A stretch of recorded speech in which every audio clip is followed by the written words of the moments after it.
when God uses your mistake for your making. Some mistakes are intentional. Some are not intentional. Some mistakes are deliberate. Some are not deliberate.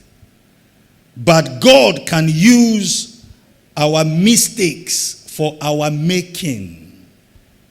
God can use your mistakes for your making. People call it mistake. God calls it making. God calls it making.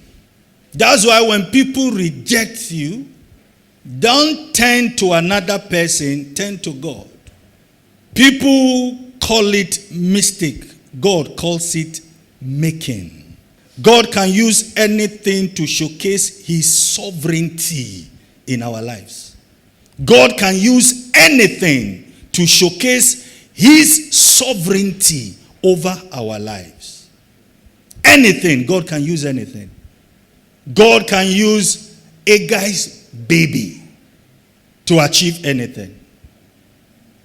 David made one of the greatest mistakes in the history of the kings of Israel. Slept with somebody's wife, killed the husband, and married the wife. That is a great sin. But God, in his sovereignty, made something out of it.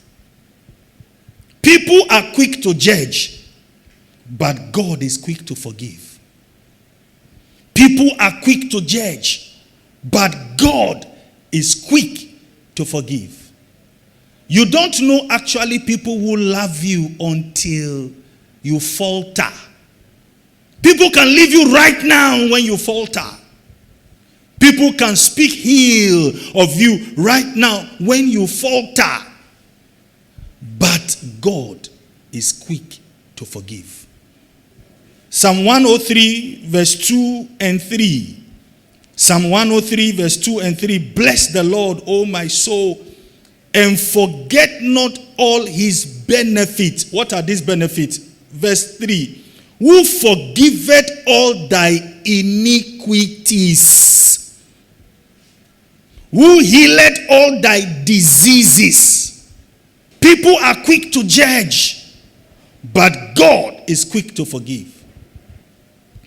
God's forgiveness of sin is never a license to sin.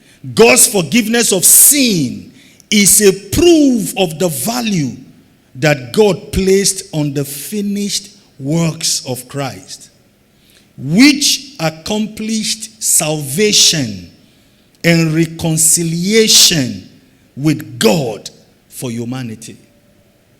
That's why God is quick to forgive. People are quick to judge because they didn't die for humans. People are quick to judge because they are not God. God is quick to forgive because of what Jesus did. Isaiah chapter 53 verse 11.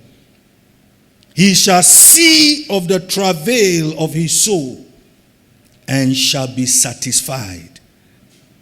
By his knowledge shall my righteous servant justify many. Justify many. Who is that servant? Jesus.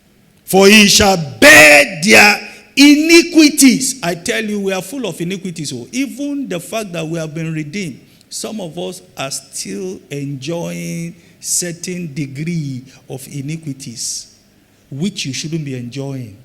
Why? The wages of sin is not Lamborghini. The wages of sin is not Ferrari. The wages of sin is not fried rice.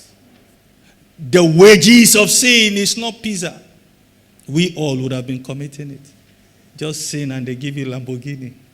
The wages of sin is death. But Jesus stood in for you and I to make sure that we don't die.